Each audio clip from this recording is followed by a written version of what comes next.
Welcome to Cage Minds. I'm Mika Frankl. First time today, I get to talk with Joshua Weems. Sir, how you doing? Doing great, man. Doing great. Glad to be here. Appreciate your time today, sir. Know that you got a fight right around the corner. So, first off, where does this fight journey begin for you? Where does this MMA journey start? Man, to sum it up in a shorter story, basically a good friend of mine, Jason Cephalou, we were arch nemesis. We fought in school together, and he ended up going and doing martial arts, and we became friends after we fought. That's how young kids do. We were probably about 13 or 14, I would say. And he went on to be a badass and learn all kind of martial arts and have a great amateur career. And I moved away to Florida. Well, I come back to Mississippi, and he's down his amateur journey. And he invited me to the gym, and he was nice and very humble about it. And of course, me hard headed, I'm like, hey man, I want to get in that cage and I want to spar. And he was nice about it. He didn't beat me up. He just grappled me up and kind of showed me what real martial arts was about, and I was hooked ever since, man. And yeah, I've had always had a passion for martial arts. I would say I never thought it was something that was I could do as a kid. I don't know. I just didn't think that was something we had growing up around our area. We just didn't have a much. I mean, we had karate, but it wasn't a lot of martial arts gyms. Me and my brother, we had Spider-Man gloves and we beat the crap out of each other. It's probably why I'm tough, because of my older brother. But yeah, so I've always wanted to be a fighter, but never knew it was possible until Jason Cephalou. Now he's known as Jason Eastman. He trains at American Top Team. He's a killer flyweight, about to be going to the UFC soon. So watch out for that guy. But yeah, I would say he's a big credit to my start in MMA. You hooked immediately. It was just love at first grapple. Oh, dude, yeah, like getting completely dominated in everything. I was like, oh man, I can't let that happen. You know what I mean? So, because I've just always been really competitive, no matter what I do. I even preach that to my kids. It doesn't matter what you're doing. If you're picking up dog poop, you better do it better than the next person. Um, and just take pride in everything you do. So yeah, man, I didn't want to be that guy who could get dominated, I guess. And I had a good friend that did it, and I was like, man, this will keep me disciplined. I just always had, like I said, always had a passion for it when I was younger, and uh, just all started there. I actually moved my young daughter and my wife at the time, still at the time. Been with her since I was 15, but yeah, we moved to Mississippi and we started it, man. Been at it ever since. So definitely been a great journey. Been some ups and downs, but more ups than anything, man. And I think this fight is definitely just gonna keep everything rolling, get me back to where I needed to be. Look at your resume. Six different forms of submissions on there, I believe, at least. I might be wrong because some of them don't actually say what the submission came by. Did you know right away you were going to be a grappler? Man, actually no. Hold on one second. I'm sorry. Actually no, man. I've always, when I first started jujitsu, our coach at the time, Jarrett Bex, he would teach stuff and it was so foreign to me. Like just looking at jujitsu is foreign, and I caught on to the striking really good, I thought. And I just felt more comfortable on the feet. I still love to keep the fight on the feet when I can, but I love the fact that you can finish a fight on the ground when you're in a losing position, because oftentimes I end up pulling out submission wins when I'm not necessarily dictating fights. I'm more so maybe being controlled at the time, and I find a way to win. And I credit that to my jiu-jitsu coaches, Nick Jones, Randall Powell, David Farr, Jarrett Bex, all these guys. They've really gotten my jiu-jitsu crisp. And I go out to Jackson Wink, I go out to Brian Hall's gym in Memphis, all these different schools, and I'm always training with black belts, and I'm confident on the ground. So I've gotten to where I'm like, if it hits the ground, it's cool, man. I hate getting taken down. Like, dude, come on, man, we got to get better at wrestling. So been really working the wrestling, trying to get the wrestling defense up because I want to be the one that's dictating. As you know, all the dominant wrestlers right now are doing really good. So just want to be able to do everything. You know what I mean? Not necessarily, oh, I've got to grapple you. Oh, I've got to strike with you. I just, wherever I feel that I need to possibly take the fight, I want to take the easiest path to victory because, as you know, this is a brutal sport, and I want to be in it as long as I can. I love the sport, so I want to, get the W and not take any damage, man. Be the mongoose strike and don't get hit. On the 14th, it's going to be Gulf Coast MMA 19 taking on fellow UFC veteran Brandon Davis. Were you seeking out a matchup like this, somebody with some name recognition, somebody that's going to really add some luster to that resume? Oh yeah, man. We after my last fight, I don't know if a lot of people know, or I was dealing with a slight injury. No excuses. I'm always in the gym. I live in the gym. My kids know this. My wife, anybody who knows me knows that. I was actually taking a little time off, man. 4-day notice in the UFC when they called my last fight. Basically, what I'm getting at is I was not at my full potential. Um, so it really put a bad taste in my mouth because I was coming off of a win for the Fury belt, and I was sitting in a good spot, but I was tweaked something out at Krause's gym, and the call came. Of course, that's how it happens, and I'm a fighter. I wanted to take it. What I'm getting at is, I told him after that loss, I said, I need somebody with the most followers or the biggest name I can get, and I don't care if it's LFA, I don't care if it's Fury, I don't care if it's B2, I don't care who it is, and actually, like 3 days later, Brandon Davis, basically there's no secret in it. Brandon Davis is somebody as a young amateur, I looked up to. He's from Mississippi. I started my career and he was a professional. He's a dog. I think he's a great fighter. He's a family man. He's got two young boys. But the respect goes out the window when you sign that contract, and you're in my way. So I love the fight with Brandon. He's had 10 UFC fights. And he hasn't had a fair shake. I didn't get a fair shake. The reason I say he didn't because he took a lot of short notice opportunities, and it wasn't the smartest thing, especially after me taking that one. I'd be like, nope, that's stupid. I'll wait and let's do at least a small camp. But I love the fight. I've been motivated every single day because he's a dangerous opponent. But he's honestly, and I say this with all due respect, I really feel like he's got two good attributes, and I'm going to expose the mixed martial arts side of this fight. Like, I feel like this is a fan favorite matchup. He's a tough dude. He comes to strike. But I'm not just a striker. I'm gonna wrestle. I'm gonna look to throw elbows and knees in the clinch. He's long. He's a smart fighter. I'm gonna look to trick him. I'm in great shape, man. Just came back from Albuquerque. We Maurice Jackson, Maurice, he's been really putting in the work with us. We did some good stuff out there. All the coaches out there, pushing it. So I think just being in good condition and bringing the pace to Brandon is what's going to make the difference in this matchup. So I'm super excited, man. I think a good win over him puts me back in the spot I was after the Fury fight, where I can make a smart decision on what we take next. And I'm okay with a 2 week notice fight. I'm okay with 10 days as long as I'm in shape. And the whole problem with the last fight is I didn't have time to waterload and I missed weight. I missed weight twice. Both was on short notice things. One for Contender Series, one for the UFC. So their excuse was I didn't make weight. Go make weight and get you a couple wins, but I'm not going to take a couple wins. I'm going to get this. This is the fight right here. He wants his job back. I want my job back, and it excites me every day when I train. So I'm excited for the matchup, and it's gonna. I think it's gonna be my best performance. And as long as we cut the weight right, like we've done every fight, we refuel right. We've got plenty of time. There's no excuses here. We've both had plenty of time.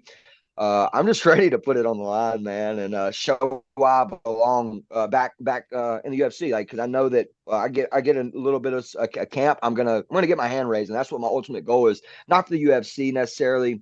It is because my young kids have been watching me for so long. Like, hey, Daddy, when you fight on the big screen, when are you going to be there? And I finally got there, and I failed, and in their eyes, I failed, because they're young, they don't see, hey, it's short notice.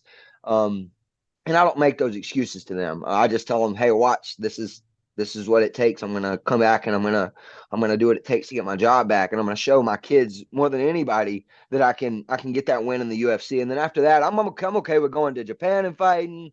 I don't care. I can take my career anywhere. I just want to like Donald Cerrone, the getting inducted to the Hall of Fame, like that was awesome to see. That's what every real fighter lives for, those moments. With their career, like a real fighter. And you don't do that by taking easy fights. And I just want to get back. I want to get to the UFC and take hard fights and just have that kind of career. Whether it's in the UFC or later down the road. But I know I got to get back to the UFC so I get my hand raised, show my kids that that story is not over. Because I've always told them I got to get in the UFC. I got to get in the UFC, and then I got there. And then I got I got beat, but I didn't look like I didn't belong. So I know I belong there. Just got to show that on the 14th. Back on the fight that you're having on the 14th, real quick. Is this a dream matchup for you? You said that you looked up to Brandon growing up, coming up against a young fighter there on the Mississippi scene. Is this almost a dream matchup for you? I wouldn't go there. I just I've always pulled for Brandon, like always. I always pulled for Brandon. Just because anybody from Mississippi, dude, like I represent Mississippi on my back. We don't have much, but we got each other, and I've always pulled for him. But I've always knew this fight was gonna happen. That's what it's like. It's like me knowing like if TJ Dillashaw was a little younger, like I know that fight's gonna happen. You know what I mean? Like I know where I'm gonna get to, and like that wasn't the level that I looked at Brandon. You get what I mean? But it's definitely not a dream matchup. It's a matchup I knew that would happen, and it's a matchup that really, really motivates me and excites me, though. Do you feel like this is a good test for you on the feet? We see what Brandon offers. He's been known as being some high level guy's striking coach. So he has that kind of reputation. Do you think it challenges you there in that area? Oh yeah, for sure, for sure. I'm gonna have to think smart, move smart. Uh, Eat a shot or two, but we're not going to take them flush. I move my head really well. I've taken some TKO losses, and I've learned a lot from that. We've done a lot of punch block defense. I credit that to Johnny Little and Jonathan Jackson, James Horn. All my head striking coaches and MMA coaches. Just and then of course my work ethic, going out to these different schools, getting different looks. Keeping the hand positioning right, feet moving. That's the biggest key with Brandon. Don't be a sitting duck. Um, yeah, he. I think it's going to be a great striking match, but I'm not just gonna. I think it's going to be a mixed martial arts fight. Like he's not going to be able to stop what I'm going to bring. I'm going to mix it up on him, and it's if it stays on the feet, it's because he's doing what he wants to, and that's not going to be the case. I'm okay with standing, but I want to make him think about everything. You get what I'm saying? So I'm going to dictate. This is going to be a little bit different fight because we've changed some things, man. I've had to, man. I'm always the one backing up. I'm always and I will back up some, but I've got some things I'm going to be doing to stop that backing up the whole time. We don't have a cage where I'm from in my little gym, man. So you know, if you don't have a cage, sometimes you don't know when to take center. You know what I mean? So going out to these bigger schools that's got cages and stuff, it's been really great to learn to take center a little better, not just back up. Know that there's going to be an object there. Um, yeah, just learning every camp, dude. It's been great, and I think this matchup is going to show greatness through both of us. I think that if he has slept on me because he trained with my old coaches, um, back years ago, he trained with my coaches. So I think he thinks some things about our style, but if he slept on me, that's what's gonna happen. He's gonna get slept. It's gonna be I'm gonna get his neck. Something's gonna happen. I might get my first knockout if he gets caught slipping.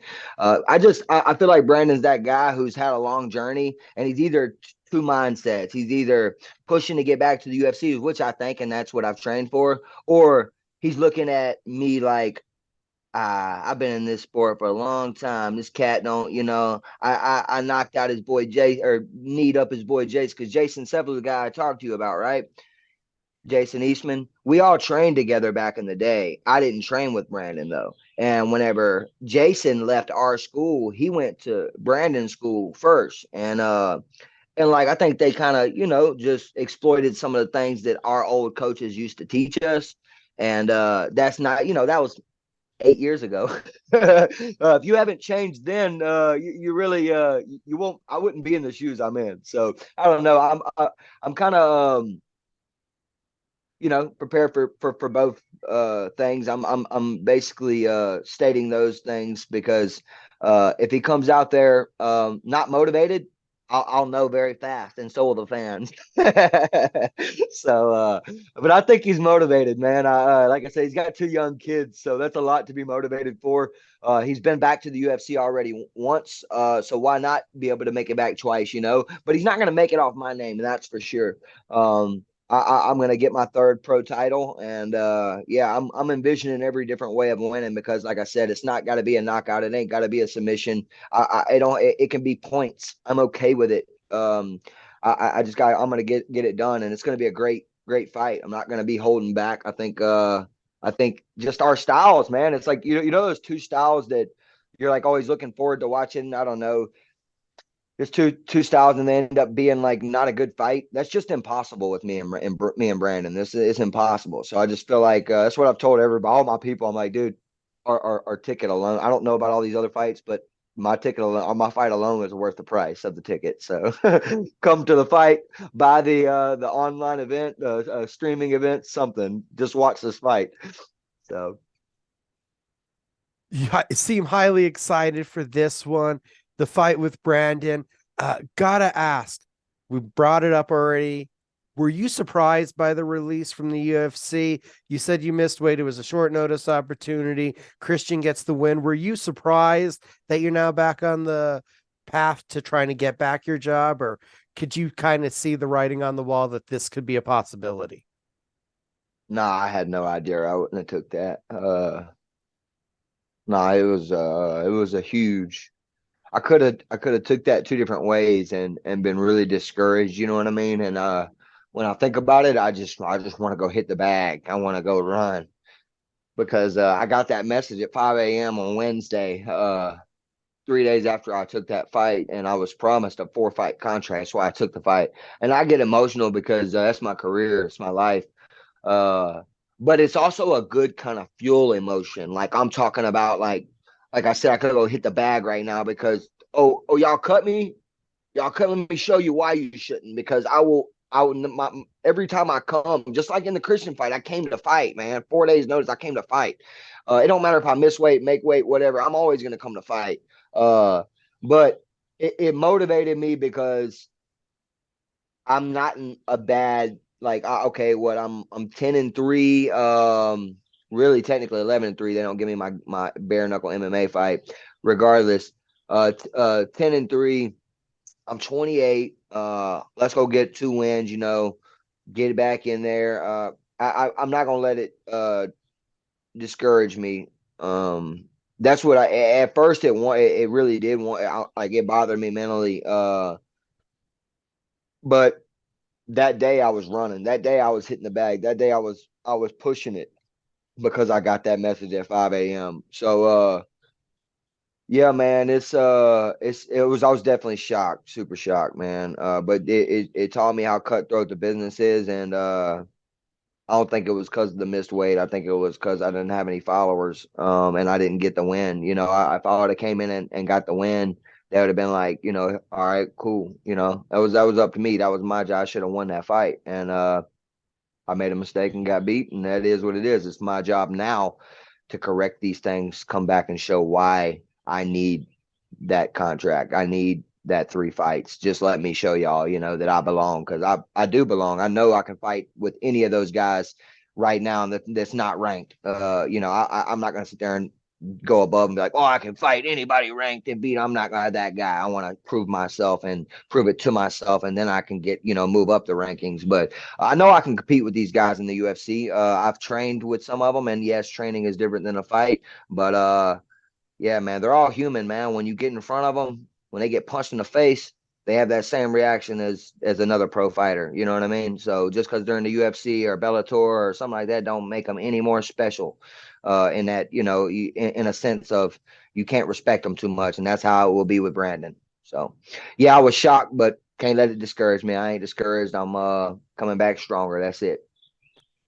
The philosophy for training, how did you discover this open-mindedness where you've mentioned being home there in Mississippi? You mentioned Krause's spot when he had that there in with Glory MMA. Then you've mentioned Brian Hall's academy, the law school. Shout out to Brian Hall. Mentioned Jackson Wink, Maurice Jackson. Where did you gain this philosophy and open-mindedness to search out training in so many different places? Uh, Really just watching the sport, being a fan, man. Uh, that's just for real. Watching that the elevation of some of these fighters, how good they're getting, and knowing that it's up to me. We have a really small gym, and if you don't have a room full of guys that's ready to get to the end goal of where you're trying to get to, you're not gonna be able to have that confidence, not be able to grow, because you and your small team can watch things and learn and grow. But the confidence that I get going out here and sparring with Steve Garcia's long, strong self, Aaron Pico, I mean, just tank, you know what I mean? Like just sparring with all these guys, Aaron Mitchell, all these different cats that are really good, Diego Brandao, just all these cats that are real good. It gives me the confidence when I make that walk, and getting all these different looks. So I mean, I think just watching the sport and seeing the growth and wanting to want to get with guys in my weight class to know that I am who I think I am, because I train with guys that are bigger than me out here, and I'm always having to back up. I'm always having to, deal with somebody bigger and longer. And like for me in my career, I've got to have somebody that's my speed. I got to have somebody that's my size that I can learn to land my jab on because he's my height, not a man that's 88-inch reach like James Horn. He's a middleweight who's, and I don't spar with him much, but he's one of the options that I have, and there's not too many pro options in my team. So outside of Caleb Harris, who's a great bare knuckle fighter, and I get most of my work in with him, and Jonathan Jackson, who's another great. I mean, really transitioned to 55 now, but he was always been a 145 pounder. But again, just trying to get those different sizes and different speeds, and obviously different coaching and drills to bring back home. So I guess that mindset started whenever I lost on Contender Series, probably a little before that, but yeah, right around that time, man, just wanting to continue to grow and realize that like some of these guys are going to all these different gyms, and there's a reason behind it, man. There's a reason. So and I think more so the reason is just getting the different looks. You get what I mean? Just building those bonds with some of the coaches, and getting the good elevation, because here in Mississippi it's not like the same as, you know, 7,000 feet above sea level. So We got April 14th, MMA main event. Both of you guys are hungry. You're looking to both get back to the UFC. What do you think this fight looks like?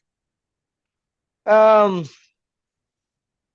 I honestly see it being. I've told all my people don't plan on the after party with me. I got a little bit of scar tissue in these eyebrows, and I'm sure I'm gonna be getting them stitched up. And I'm okay with that. So my mind's prepared for battle and not for having fun. I hate when fighters do that. Where I'm gonna have he thinks he thinks I'm stepping in his backyard. Oh, I got about 60 people coming deep with me. So they're gonna be making some noise, and I'm so grateful for the support team I've got. It's gonna look like a bloodbath. I think we're gonna make each other very bloody. I'm gonna hit them with some ninja shit. I spin, and I've been getting creative with those. And if he watches this, try to stop that spin and see what happens, because the angles is gonna get him. A lot of things we've been correcting, not just spinning; those are gonna come in the right timing when I trick him. But just I think it's gonna be a bloody fight, man. I think we're gonna both test each other. I think it's gonna go 5 rounds, man. I think it is. I think if my remember the two mindsets I said he's gonna have. If he's got that number one mindset that I think he's got, which he's hungry and trying to get back to the UFC, we're gonna have a war, and it's gonna be everything the fans thought it was gonna be. 5 rounds of just pure violence. Uh, but if he didn't do his homework, he's on gas, and I'm gonna get him in the late rounds because I don't gas. I don't gas. If I'm in shape, I don't gas. So I really think it's gonna be a 5 round war. And if anything, I'll catch him slipping in the later rounds. That's where we'll look to do our most work in those championship rounds. But I'm gonna be busy the whole fight. That's the thing with this fight. Mix it up, bring the pace, bring the action, wide open style, baby, from the bell. Are you expecting to bring in a different version of yourself? It sounds like you've left no stone unturned. And I know being injured, not having the performance you wanted to last time, I'm sure there's just a extra level of motivation from yourself to be this new version that you believe you can be. Yeah, yeah. You hit the nail on the head, man. Yeah, I'm completely mindset more than anything, man. Yeah, no white flags, man. I'll be ready for every scenario, man. I think that I will be a slight bit changed. But that's going to be more of my mental game and a little bit of in my movement, and we'll see that in fight night. But no, I'll always be the me. I'm going to be freaking tricky, unorthodox. I'm going to be twitchy, and I'm going to bring the fight to you. Don't that's the one thing about Brandon. He's like a Donald Cerrone. He uh he gets good as the fight goes on. So you can't go out there and give him no respect. So just be ready at the bell on the first round. We're gonna have the high pace. Ain't no filling out process. Not with me. I'm gonna know exactly where them arms are, and I'm gonna get around them. I can't wait. It excites me, man. I just got done literally burning up like 3.5 pounds. A lot of it was water, you know what I mean? Just putting in work. But I got plenty of energy and excited, and this is at 150 pounds. You know, I'm walking and staying about 148 to 150. We're gonna cut it smart like we always. Everything's working out perfect, man. Everything's working out perfect, the exact same. We're good, man. I'm great. It's like I said, actually 3 hour drive. It's really not that bad. I'm gonna go day before. We're gonna wake up, cut weight there. So we got everything mapped out, man. We're ready. Joshua Weems, it was great getting to talk to you. Thank you for the time, sir. Man, thank you so much, Micah. For real, man. You know, hopefully after I get this belt, man, we'll get back on and chop it up again. You got it, definitely. Sounds good, brother. Appreciate you, man. You have a good day.